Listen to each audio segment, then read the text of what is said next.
Hello everyone, welcome back to my channel. আশা করি সবাই খুবই ভালো আছো। আজকে যে নতুন রেসিপিটা নিয়ে এসেছি সেটা হলো রাঙা আলুর রস করা।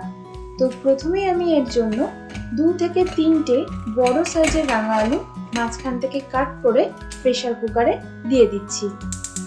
এরপরে যখন একটা হুইসেল দিয়ে দেবে, এগুলোকে জল থেকে তুলে ভালো করে ছেঁকে নিতে হবে।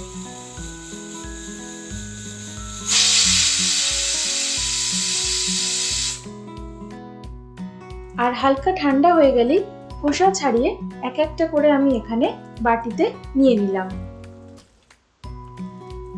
যেহেতু এটা হালকা গরম আছে এখনো, তার জন্য এইভাবে স্ম্যাশার দিয়ে এটাকে স্ম্যাশ করে নিচ্ছি। এর ফলে যে গরম ভাবটা ছিল সেটাও কিন্তু বেরিয়ে যাবে। তবে এই প্রসেসে না করে খানিকক্ষণ অপেক্ষা করে পুরোপুরি ঠান্ডা হলে এটাকে গ্রেটারে কিন্তু গ্রেট করে নিয়েও মেখে নেওয়া যেতেই পারে। তবে আমি এই পদ্ধতি অবলম্বন করি কারণ এটা অনেকটা সময় বাঁচিয়ে দেয়। এভাবে ভালো মতো স্ম্যাশ করে নিয়ে এক একটা উপকরণ এর মধ্যে দিয়ে দেব। প্রথমেই দিলাম 1 কাপ সুজি, 1 কাপ ময়দা, সামান্য খানিকটা চিনি আর 1 পিঞ্চের মতো বেকিং সোডা। প্রত্যেক দিনের মতোই সমস্ত কিছুর পরিমাপ আর পরিমাণ কতটা কি এখানে ব্যবহার করছি সবকিছু ডেসক্রিপশনে দেয়া থাকবে। একবার প্রয়োজন বোধ করলে চেক করে দেখেই নিতে পারো।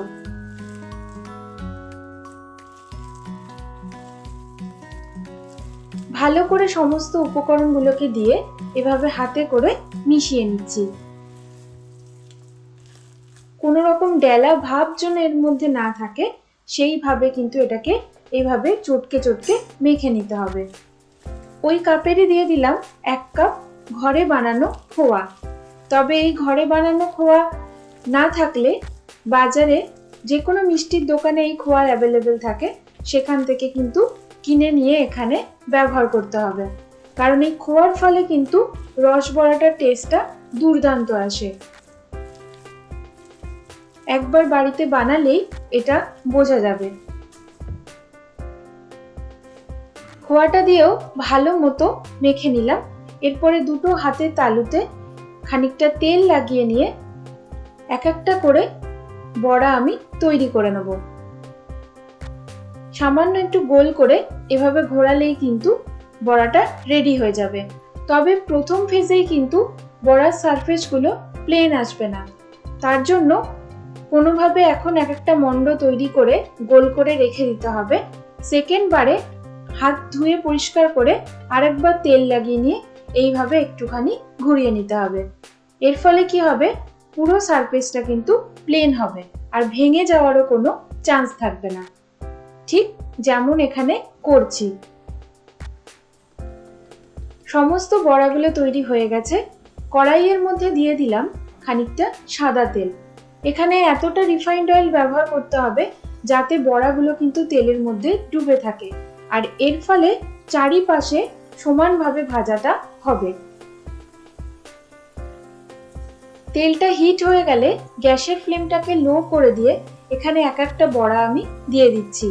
মোটামুটি 5 থেকে 7 মিনিটের মতো কিন্তু একটা সাইড ভাজা হতে সময় লাগবে। আর এই কম আঁচে ভাজার ফলে ভেতরেও কিন্তু সুন্দরভাবে এটা ভাজা হয়ে যাবে, কোনো কাঁচা ভাব এর মধ্যে থাকবে না।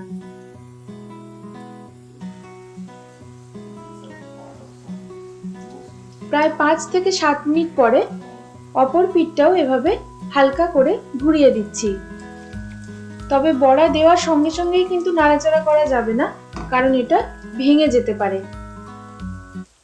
এরপরে দুটো সাইডই যখন এরকম লালচে ভাব চলে আসবে এবং ভাজা সম্পূর্ণভাবে হয়ে যাবে, তখন এক একটা করে তুলে সাবধানে রেখে দিতে হবে। এরপরে সেকেন্ড ব্যাচটাও আমি একই প্রসেসে ভেজে নিচ্ছি। আর এটা ভাজা হতে হতে চিনির শিরাটা কিন্তু রেডি করে নেব। দিয়ে দিলাম 250 ml কাপের 1 কাপ চিনি, আর ওই কাপেরই দেব সম পরিমাণ জল। কয়েকটা ছোট এলাচ এখানে থেতো করে ব্যবহার করছি, আর হাফ চামচের মতো গোলাপ জল। গোলাপ জলটা অপশনাল, পছন্দ না হলে নাও দিতে পারো। এরপরে চিনিটা গলে গেলেই শিরা কিন্তু মোটা হওয়ার আগেই এক একটা করে বড়া এখানে দিয়ে প্রায় 10 থেকে 15 মিনিটের মতো রসে এভাবে চুবিয়ে রাখবো। আর সার্ভ করার আগে তুলে নিয়ে এটা সার্ভ করব। আজকের রেসিপিটা কেমন লাগলো জানাতে ভুলো না। এরকমই আরো রেসিপির জন্য সঙ্গে থেকো। দেখা হবে খুব শিগগিরই আবার পরের একটা ভিডিওয়ে। Till then, tata.